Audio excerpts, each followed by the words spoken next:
All right, you can see in the picture, this is where it's going to start to get interesting. Okay, we have the private roundtable. You can see it is a very select few group of individuals here.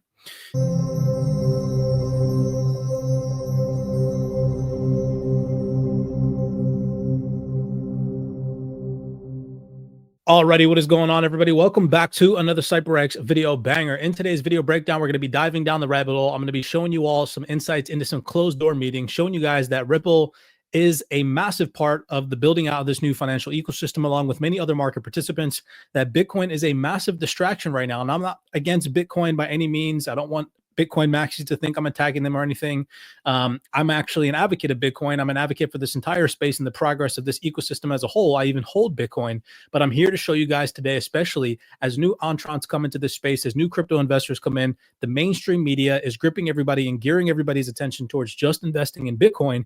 And I'm telling you guys right now, there are so many more opportunities out there. They're building out a new financial infrastructure, and Ripple, XRP, and so many other altcoins out there are going to play a massive role in the rollout of this new financial system. And so I'm going to do some due diligence today. We're going to do some digging. We're going to go down the rabbit hole. I'm going to be playing some video clips for you guys. I wanted to get this intro out of the way. I know I'm talking fast, but so much juice in today's video breakdown. So if you enjoyed, do us a favor, smash that thumbs up button and subscribe. We're going to start here on 24 Hours Crypto's post. Shout out to 24. I'm not going to read this entire thing because, again, I don't want the Bitcoin maxis to think I'm attacking them, because I'm not. I actually hold Bitcoin in my portfolio. And again, I'm an advocate for the success of the space as a whole. But 24 Hours said here, it was never about Bitcoin.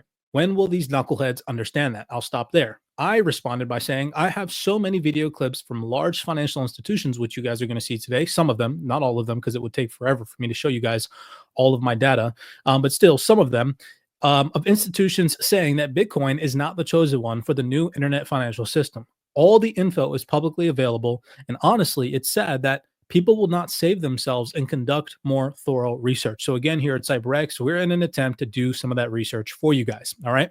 So let's just go down the rabbit hole. First, I want to start off here. This is an upcoming event, February 18th through the 20th, 2025. Crypto's most influential event, according to this website, Consensus, in Hong Kong. Okay.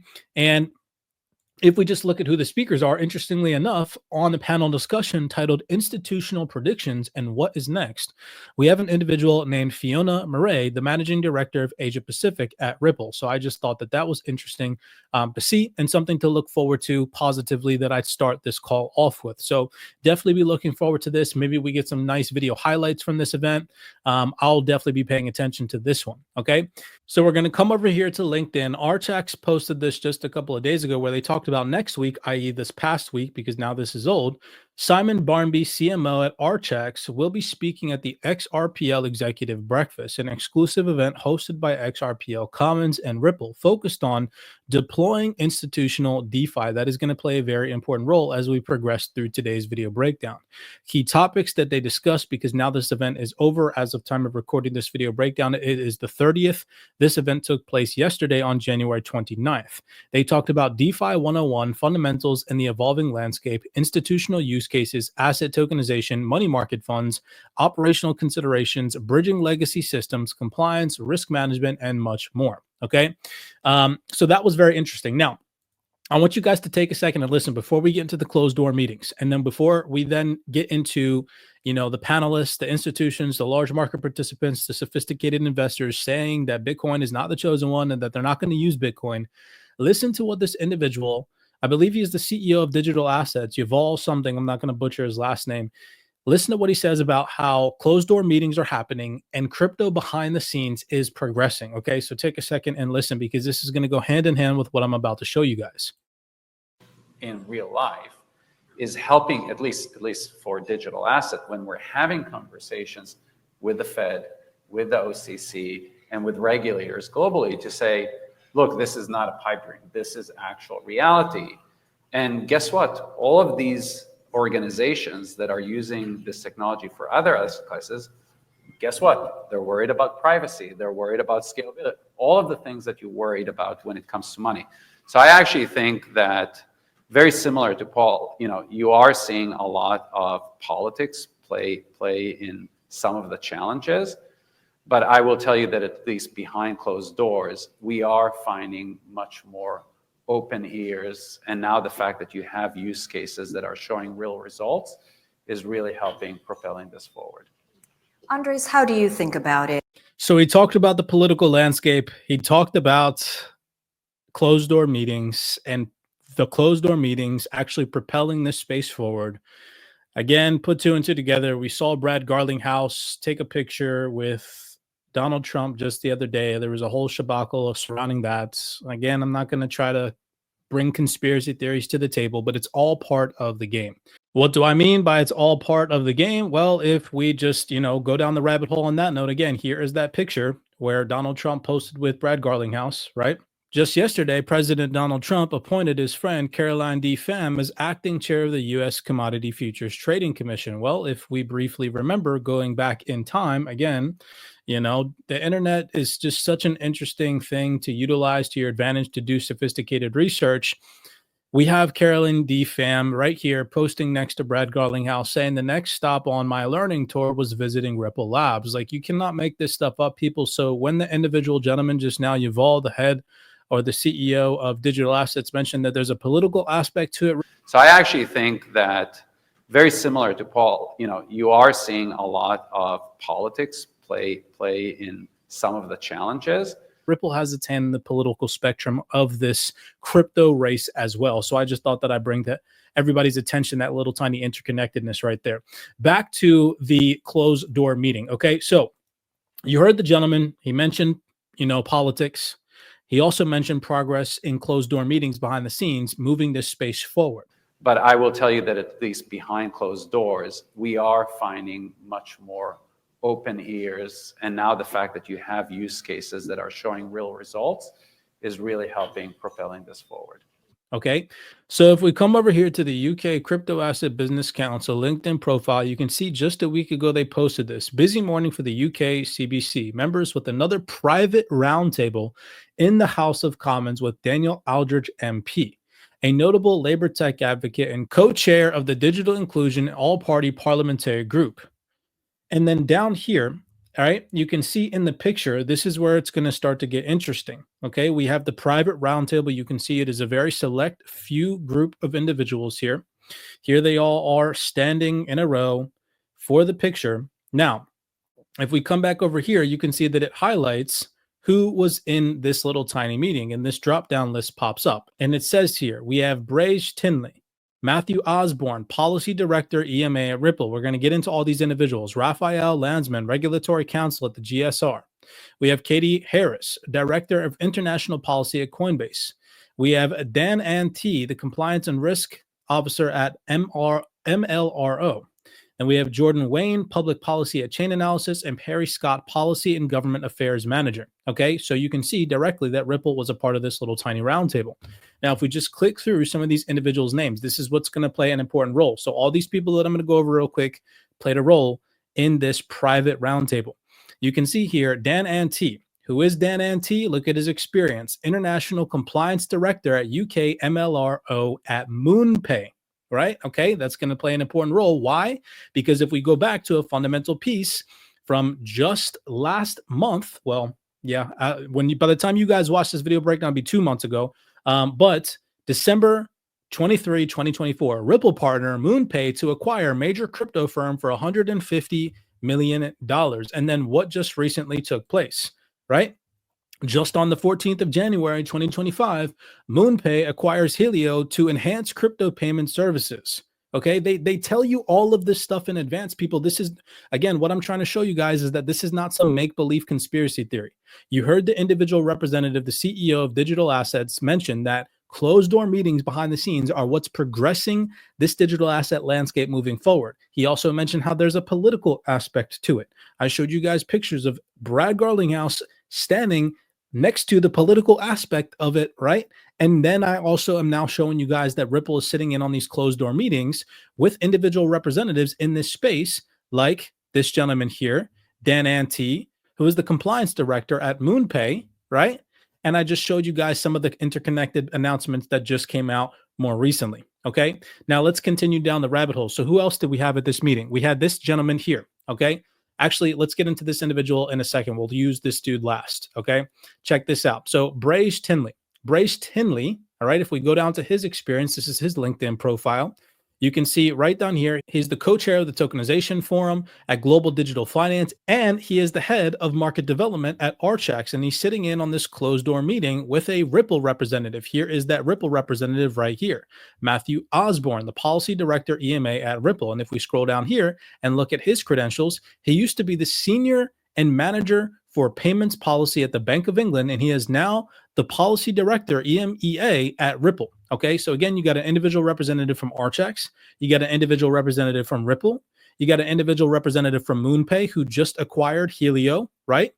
And they announced that to you guys literally an entire month in advance. Ripple partner MoonPay to acquire a major crypto firm for $150 million. And then boom, a month later, right, MoonPay acquires Helio, and they're sitting in on a panel discussion together in a closed door meeting. Do you think it's a coincidence? It's not a coincidence. Back to CYPRX, okay? So we got the individual gentleman from CYPRX sitting in on this closed door meeting. And back in November 2024, what did CYPRX release? November 25th, 2024. CYPRX, the first FCA-regulated digital asset exchange broker and custodian, has provided access to a money market fund from the UK asset manager Aberdeen in tokenized form on the XRP ledger, a decentralized blockchain. And the XRPL, they say here, further establishing itself as one of the leading blockchains for real-world asset tokenization and institutional decentralized finance, or DeFi.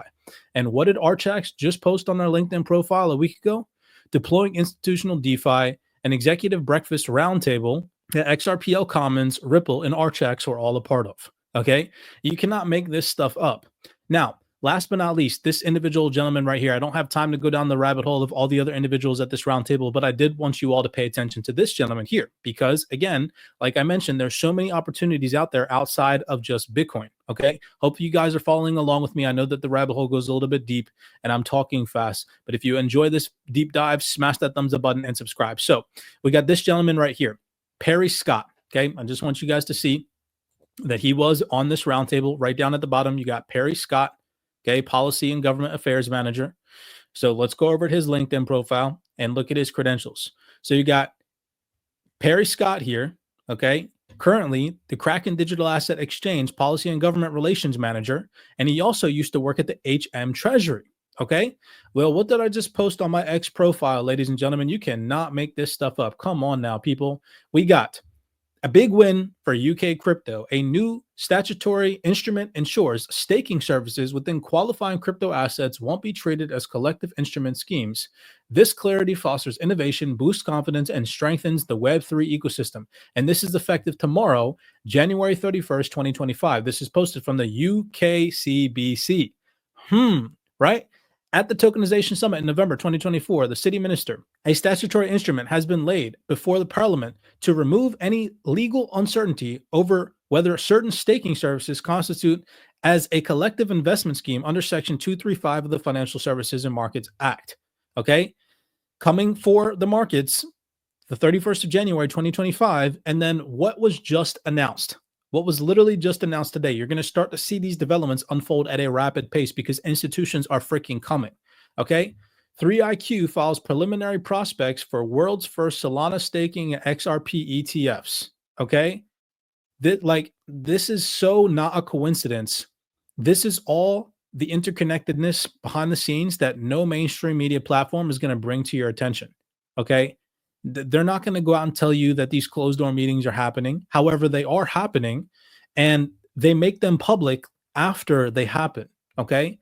But again, you as an individual participant in this space need to put pieces of the pie together to see that there are opportunities out there in this space outside of just Bitcoin, Solana, XRP. I'm not trying to come off as an XRP maxi by any means. I'm just here to show you guys that the mainstream has everybody sedated. The mainstream has everybody being drip fed an IV of just distractions left and right. It is your job as a manual retail investor to tap into the market participants that are helping build out this new financial infrastructure behind the scenes, clear as day, and they're not hiding this information. All right.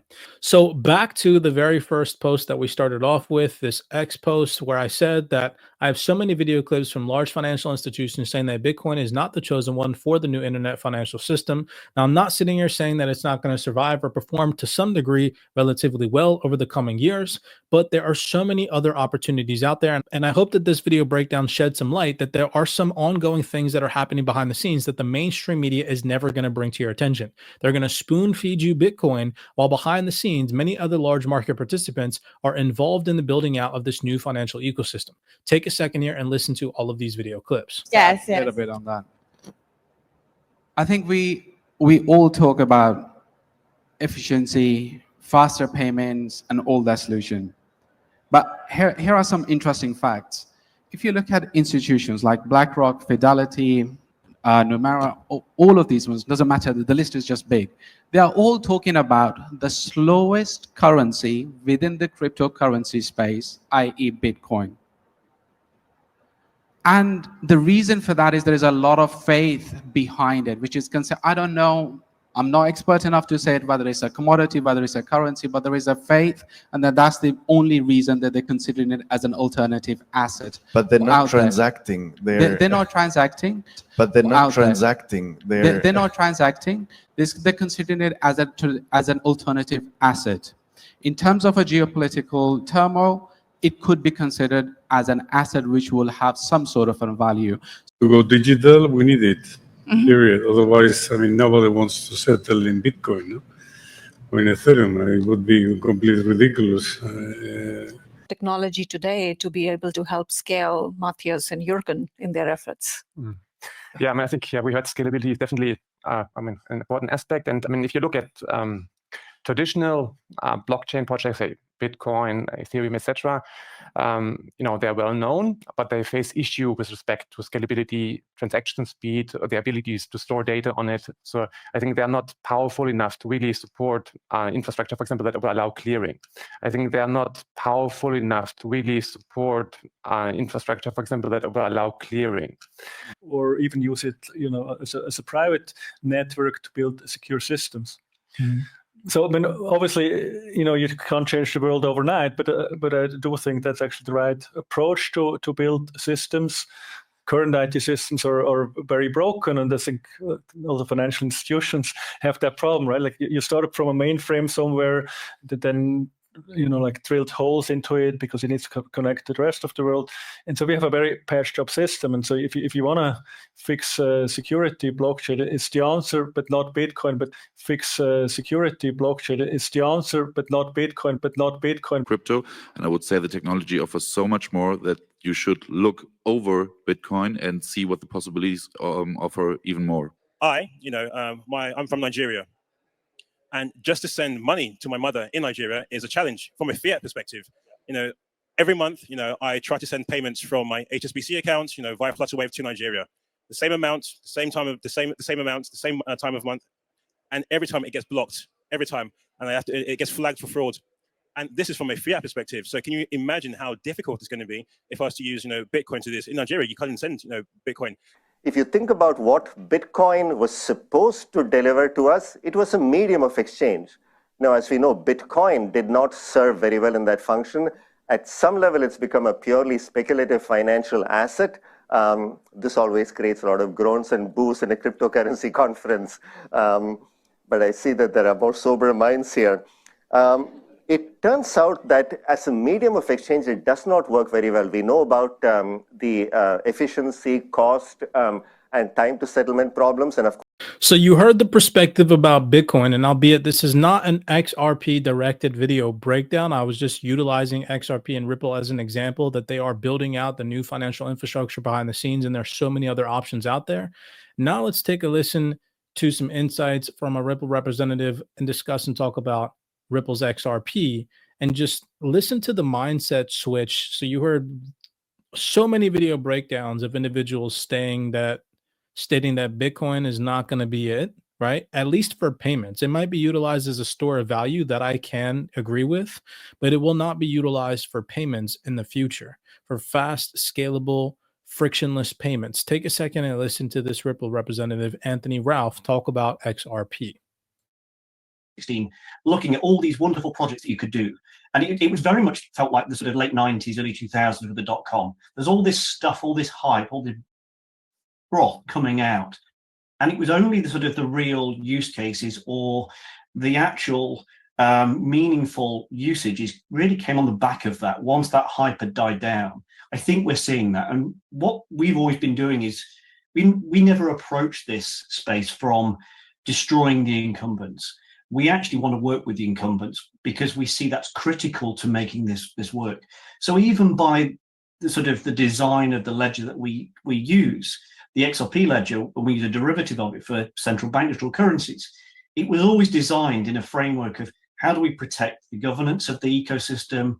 How do we make it fast, efficient, affordable, and accessible, and designed for particular purposes? So we have a framework within our application and the way we work that you can define your governance model, you can define your trust model, you can define how change is applied. So if you look at these all in isolation, these are problems for any system. And it's about applying the rigor and robust systems management to any technology. And we think we can see this throughout the innovation of financial instruments over the decades, centuries, from the quality of the physical note, checks, how they're processed, etc. So we kind of take this, we understand the technology really, really, really well. And what we do is we work with regulators, we work with central banks, we work with authorities to sort of, first of all, educate them on how the technology actually works, tell them how it can be leveraged to really innovate in the space that they're currently operating in, either by replacing something or complementing something or putting something net new in that gives them a framework and a platform for innovation. But at the same time, we also work with the guidelines that's currently there. And see, so they're talking about working with banks, working with incumbents, working with financial institutions to create frictionless cross-border payments and real-world value. So again, you guys can see that they are working on this behind the scenes in closed-door meetings. You heard the individual gentleman there mention how closed-door meetings are what is helping push this industry forward. And I showed you guys some of the interconnected webs with some of the people sitting in on that panel discussion, like an individual representative from MoonPay, who back in December announced that they would possibly be acquiring Helio. And then fast forward a couple of weeks later, they did go out and acquire Helio. They tell you all of this stuff in advance. So again, take into consideration who it is that you're listening to on the internet. It would behoove you all to really dig deep and do your research in the now, expand your way of thinking, expand your investment opportunities, and expand your approach to these markets.